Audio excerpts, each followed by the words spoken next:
नमस्कार प्रेक्षकांनो, मुरंबा मालिकेच्या आजच्या भागामध्ये मी आपलं मनपूर्वक स्वागत करतो. त्यामध्ये आता रामा ही गणपती बाप्पासमोर येऊन गणपती बाप्पाला हात जोडते आणि म्हणते की बाप्पा आता सगळं काही संपलंय आणि आता माझ्या हातातून सगळं काही निसटून गेलंय. मी यांच्याशिवाय जगू शकत नाही देवा, पण आता मी काय करू. रामा म्हणते की देवा, हे आता रेवासोबत लग्न करायला निघाली आणि आता वेळ ही निघून गेली. देवा, आत्तापर्यंत मी तुझी मनापासून भक्ती केली, पण मी तुझ्याकडे काहीच मागितलं नाही. आणि तेवढ्यात गणपती बाप्पाने मोठा चमत्कार केलेला असतो आणि सोप्यावर अक्षयने लिहिलेले ते सगळे पेपर वाऱ्याने उडत उडत रमासमोर आलेले असतात. तेव्हा ते पेपर बघून रमा विचार करते की काय हे गेले हे रेवासोबत निघून, आणि आता हे पेपर कोण उचलणार, मी उचलणार का. आणि आता पटकन रमा ते पेपर गोळा करते, तर तेवढ्यात एका पेपरवरती काहीतरी लिहिल्याचं रमाच्या लक्षात येतं. रमा म्हणते की यावर तर काहीतरी लिहिलंय.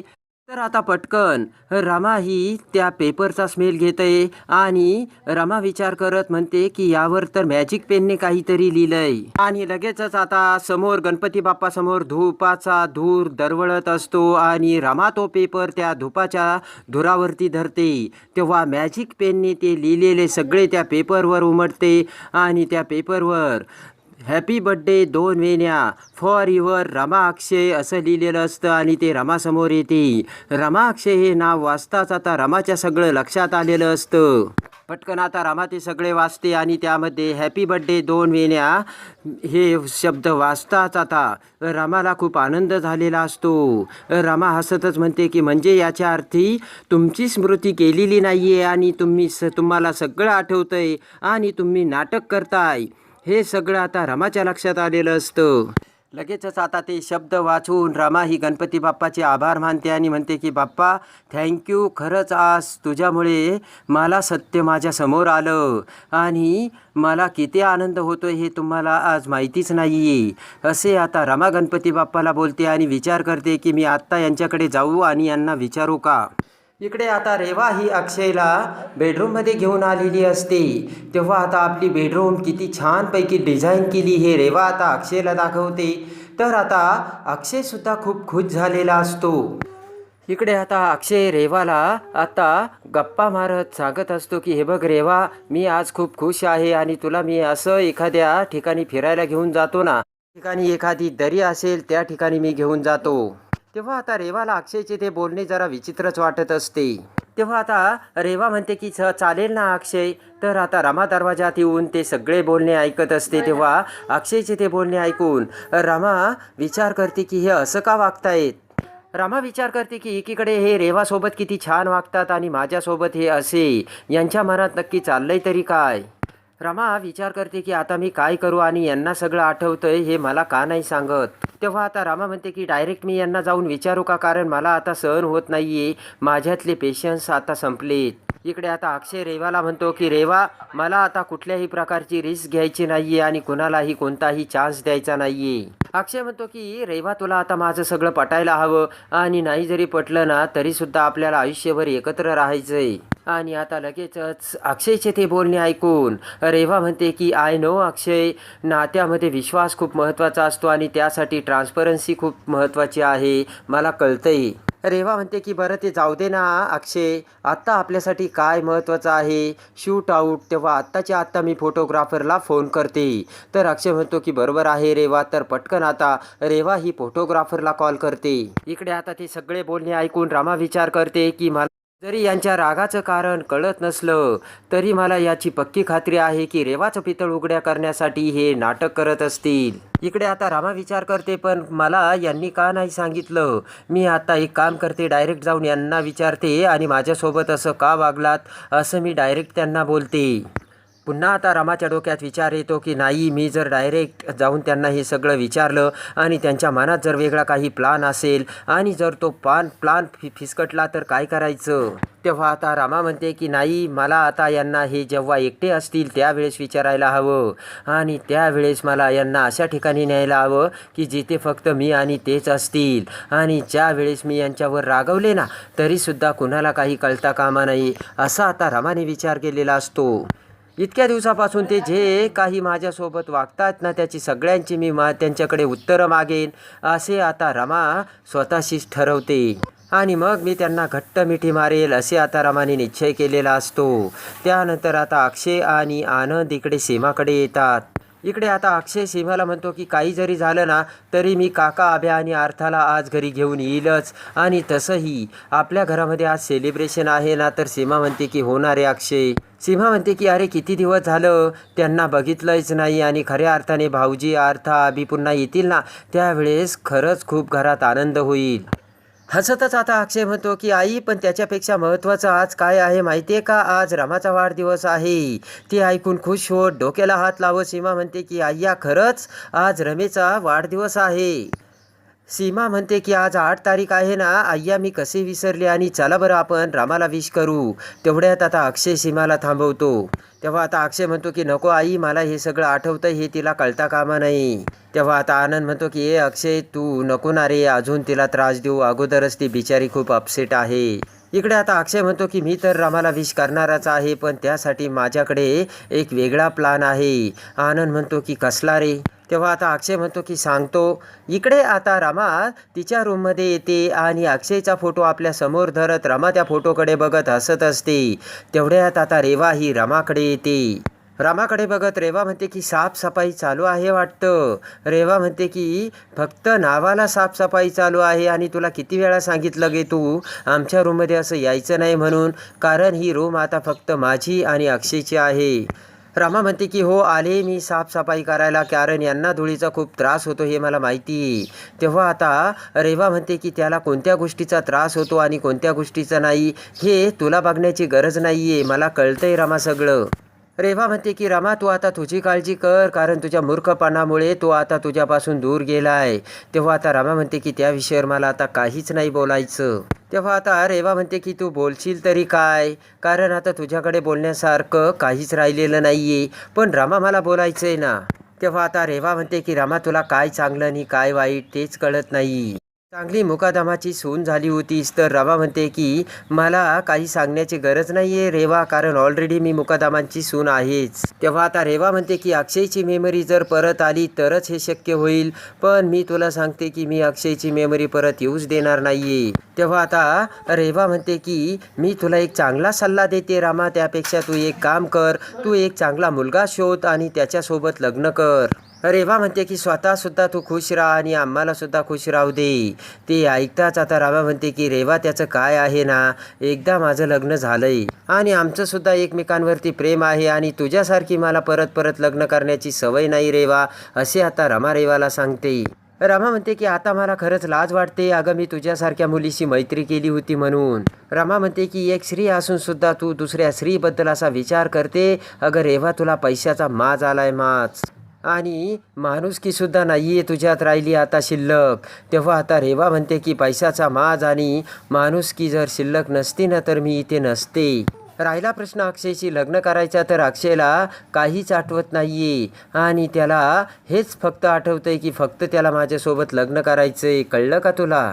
रेवा म्हणते की तेव्हा आता आपलं निमूटपणे सगळं काम कर आणि इथून चालती हो असे म्हणत आता रेवा जाऊ लागते. तर तेवढ्यात आता रमा रेवाला थांबवते आणि म्हणते की रेवा तुला आठवतंय का जेव्हा तुझी वाईट वेळ आली होती अथर्वने तुला डांबून ठेवलं होतं. अथर्व आणि त्याची आई तुझा छळ करत होते ती तुझी त्यावेळी झालेली अवस्था तुला आठवते का. तर रेवा मान हलवत म्हणते की हो आठवते ना चांगलंच आठवते. त्यांच्या तावडीतून आम्ही तुला सोडवलं आणि बाहेर काढवलं.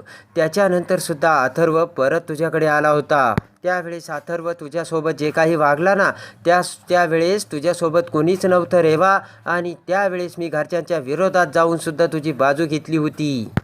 रमा म्हणते की पण आज माझ्यावरती तू ही वेळ आणलीस आणि एवढ्या खालच्या थराला जाऊन तू वागलीस रेवा. माणूस म्हणून तुझी महती काय आहे हे आता मला चांगलंच कळलं असे रमा रेवाला बोलते. तेव्हा आता रमा म्हणते की देवाकडे मी फक्त तुझ्यासाठी एकच प्रार्थना करेल माणूस म्हणून तुझ्यासारखा माणूस कधी जन्माला घालू नकोस देवा. ते ऐकताच आता रेवाला मोठा भयानक धक्का बसलेला असतो. तेव्हा आता रेवा म्हणते की अगं रामा मी जे करते मी जे बोलते तेच खरं असतं असं तुला का वाटतं ग नेहमी नेहमी. म्हणजे काही गोष्टी घडल्याही असतील पण मला नीट आठवत नाहीये. रमा आता रेवाकडे बघू लागते. तेव्हा रेवा म्हणते की मी कसं तुला खात्रीने सांगू की तू खरं बोलते की खोटं बोलून नाटक करते. तेव्हा आता जाऊ दे रमा, तू आता गेली तरी चालेल असे रेवा रमाला सांगते. आणि आता रमा ही तिथून निघून किचनमध्ये येते आणि स्वयंपाक करत असते. तर त्याच वेळेस आता रमाच्या डोळ्यासमोर ते कागद कसे उडत आले आणि ते आता मॅजिक पेनने लिहिलेले आपल्या डोळ्यासमोर येऊन त्यामध्ये हॅप्पी बर्थडे 2 वेण्या फॉर युअर रमा अक्षय हे कसे अक्षयने आपल्यासाठी लिहिले हे आता रमाला आठवते. आणि आता इकडे रमा जेव्हा रेवा आणि अक्षयच्या बेडरूम समोर येते त्यावेळेस अक्षय रेवाला म्हटलेला असतो की रेवा आता आपल्याला एकत्र राहायचं आहे, एकत्र आयुष्य काढायचं आहे, आपल्याला आता एकत्र आयुष्य जगायचं आहे आणि या रूममध्ये एकत्र राहायचं. हे आता रेवाला सांगितलेले अक्षयचे बोलणे देखील आता रमाला आठवते. आणि रमा मोठ्या आता धर्मसंकटात अडकलेली असते. अक्षयचं नेमकं चाललंय तरी काय, अक्षयच्या मनात आहे तरी काय, हे आता सगळं रमासमोर येत असते. तेवढ्यात आता अक्षय हॉलमध्ये येतो आणि अक्षयकडे बघत रमा विचार करते की हे आत्ता बाहेर चाललेत वाटतं आणि एकटेच आहे. तेव्हा आत्ताच जाऊन मी यांना विचारते असे म्हणत पळत पळतच आता रमा किचनमधून अक्षयकडे येऊ लागते. आणि आता लगेचच रमा ही अक्षयकडे येणार. तेवढ्यात पायऱ्या उतरून आनंद तिथे येतो आणि म्हणतो की चल अक्षय. तर रमा पाठीमागे थमकते. तेव्हा आता अक्षय म्हणतो की हो चल दादा. आणि दोघेही जाऊ लागताच पाठीमागून रेवा तिथे येते आणि अक्षयला म्हणते की अरे अक्षय कुठे चाललात तुम्ही दोघं. तेव्हा आता हळू आवाजात आनंद म्हणतो की आली मांजर. तर अक्षय म्हणतो की तुला सांगितलं ना तुझे होणारे चुलत सासरे आणि तुझा दीर यांना मी आणायला चाललोय. ते ऐकून आता रेवा म्हणते की कशाला उगाच, ते स्वतःहून त्यांच्या पायाने चालत गेले ना. तेव्हा आता ते ऐकून अक्षय म्हणतो की असं कसं बोलू शकतेस रेवा तू. अक्षय म्हणतो की तो काका आहे माझा, आब्या माझा लहाना भाऊ आहे आणि अर्था माझी पुतणी आहे, तू असं कसं बोलू शकतेस रेवा. तेव्हा आता रेवा म्हणते की त्यांनी स्वतःहूनच इथून जायचं ठरवलंय ना, तेव्हा तुम्ही कशाला त्यांना आणायला जाता. तेव्हा आता अक्षय म्हणतो की रेवा तू यामध्ये पडूही नकोस आणि यामध्ये लक्षही घालू नकोस. तेव्हा आता रेवा म्हणते की ठीक आहे, तू घेतलं तर डिसिजन ओकेच असेल. तेव्हा आता रेवा म्हणते की बरं पण अक्षय आता अर्थासुद्धा इथे घरी नाही आहे, तेव्हा ही रमा इथे काय करते. तेव्हा आता विचार करत अक्षय म्हणतो की बरोबर आहे यार, ही इथे काय करते. आणि अक्षय रमाला म्हणतो की रमा अर्था घरी नाही आहे तेव्हा तू घरी गेली तरी चालेल. अक्षय म्हणतो की आता घरीसुद्धा काही कामं नाही आहेत आणि अर्थासुद्धा घरी नाही आहेत. जेव्हा अर्था घरी येईल ना तेव्हा बोलवेन मी तुला फोन करून असे आता अक्षय रमाला सांगतो. अक्षय म्हणतो की ये तोपर्यंत तुला सुट्टी जोपर्यंत अर्था येत नाही आणि जा जा घरी जा असे आता अक्षय रमाला बोलतो. ते ऐकून आता पटकन रेवा अक्षयला मिठी मारते आणि म्हणते की लवकर ये अक्षय. तर अक्षय म्हणतो की हो तुझा होणारा सासरा आणि तुझा दीर यांना लवकरच घेऊन येतो मी. आणि लगेचच अक्षय तेथून निघून जातो. तेव्हा बाय करत रेवा ही अक्षयचा लांबून किस घेते. त्यानंतर आता रमाकडे बघत रेवा विचार करते की या रमाला कळत कसं नाही की हिच्यापेक्षा नेहमीच मी स्मार्ट आहे. जर अर्था या घरातून गेली तर मी रमाची सुद्धा या घरातून हकालपट्टी करील हे हिला माहीतच नव्हतं. इकडे आता रमा विचार करते की हे आज असं का वागताय, त्यांना जर सगळं आठवतंय तर हे मला घरातून का जायला सांगतात. तेव्हा आता रमा म्हणते की नक्की यांचं चाललंय तरी काय. तर इकडे रेवा म्हणते की अगं काय चाललंय रमा तुझं, अक्षय काय म्हटला ते ऐकलं नाहीस का तू. आणि आता नाविलाजाने आता रमा तिची बॅग घेऊन अखेर अक्षयने सांगितल्यामुळे आता कावेरीच्या घरी यायला निघते. आणि तिची पर्स घेऊन आता रमा ही कावेरीच्या दरवाजासमोर येते. तर दरवाजाला लॉक असते. तेव्हा आता रमा त्याच्याकडे बघत विचार करते की कुठे गेल्या असतील ह्या. आणि रमा आता मावशीला कॉल करते आणि म्हणते की मावशी अगं कुठेही तुम्ही. तर लगेचच मावशी म्हणते की अगं कावेरी आणि मी फिरायला आलोय. मावशी म्हणते की का गं का झालं. तर लगेचच रमा म्हणते की फिरायला तुम्हाला आजच जायचं होतं का. मावशी म्हणते काय झालं पण. इकडे आता मावशी म्हणते की का गं आज काही विशेष आहे का. तेव्हा रमासुद्धा आता अवाक झालेली असते. आणि आता रमा विचार करते की हे देखील माझा वाढदिवस विसरले की काय. रमा विचार करते की आता आई आणि मावशी पण माझा वाढदिवस विसरल्या आणि आता सगळेजण मला विसरायला लागले की काय. इकडे आता मावशी म्हणते की रमे अगं काय आहे आज. तेव्हा आता रमा म्हणते की नाही काही नाही, कुठे काय विशेष आहे आज आणि छानपैकी फिरावर का तुम्ही. रमा म्हणते की आज कुठे काय आहे आणि मी सहजच तुम्हाला भेटायला आले होते. रमा म्हणते की पण ठीक आहे, आता तुम्हाला वेळच नसेल कारण तुम्ही फिरायला गेलात ना, खुशाल फिरा बरं का, असे रमा आता मावशीला सांगते. तेव्हा आता रमा म्हणते की जाते बरं का मी घरी. आणि लगेचच मावशी म्हणते की अगं रमी, हे बघ आम्हाला फिरायला थोडंसं आम्ही लांब आलो होतो तेव्हा आम्हाला यायला उशीर होईल बरं का, तू एक काम कर, तू जा मग घरी. तेव्हा आता लगेचच रागाने रमा फोन ठेवते. मावशी आता रमाला म्हणते की अगं रमा, काय गं फोन ठेवला की काय? तर कावेरी म्हणते काय झालं गं मंगले? तर आता मावशी म्हणते की रमा खूप चिडली होती, घरी आली होती ना, घराला लॉक दिसला असेल. तेव्हा आता कावेरी म्हणते की अगं आपण तिच्यासोबत कसं वागतोय, आज तिचा वाढदिवससुद्धा आहे, तिच्यासोबत हे असं वागणं खरं तर मला अजिबात पटत नाही, असे कावेरी मावशीला बोलते. तर मावशी म्हणते की मला सुद्धा, पण आता जावई बापूने त्यासाठी काहीतरी वेगळा प्लान केलाच असेल ना, आणि आता नक्कीच त्यांना बघितल्यावरती ती खुश होईल, चल असे म्हणत मावशी आणि कावेरी आता येऊ लागतात. इकडे आता रमाच्या डोळ्यात पाणी आलेलं असतं आणि खरंच आपला वाढदिवस कुणाच्याच लक्षात नाही आणि आता आपलं कुणाला काही महत्त्व राहिलंच नाही हे आता रमाच्या डोळ्यासमोर येत असते आणि रमा रडू लागते. रेवा कशी अक्षयला म्हटली की अरे अक्षय, आर्थासुद्धा घरामध्ये नाही आहे, तेव्हा ही काय करते इथे? तेव्हा आता अक्षय म्हणतो की हो हो बरोबर आहे, आणि रमा जोपर्यंत आर्था नाही तेव्हा तू तोपर्यंत नाही आलीस तरी चालेल आणि तुझ्या घरी गेलीस तरी चालेल, हे आता रमाला आठवते. आणि आता इकडे रमासाठी अक्षयने मोठा प्लान केलेला असतो आणि आता रमाला दाढीवाल्याच्या वेशात अक्षय आता एका हॉटेलमध्ये घेऊन येतो आणि प्रेमाने आता रमासोबत केक कट करून प्रेमाने अक्षय आता रमाला केक भरवतो. तर आता रमाला अक्षयने ओळख दाखवलेली नसते आणि ओळख लपवलेली असते. त्यानंतर आता अक्षय हा आता रमाकांत आभ्याकडे येतो आणि आता आभ्या आणि रमाकांतला घरी येण्यासाठी सांगतो, तर दोघेही यायला तयार नसतात.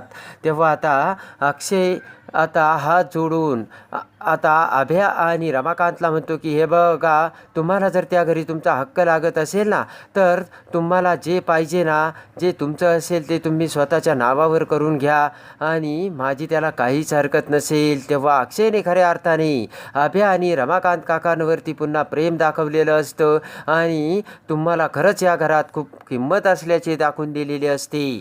तर आता अक्षय रमाकांत आणि आभ्याला कसे घरी घेऊन जातो आणि रमासमोर खरा अक्षय बनून येत आता स्मृती परत आणत रामाला कसे आपलेसे करतो हे बघण्यासाठी आणि मुरंबा मालिकेच्या डेली अपडेटसाठी बेल नोटिफिकेशनवर क्लिक करून आपल्या चॅनलला लाईक करा, सबस्क्राईब करा.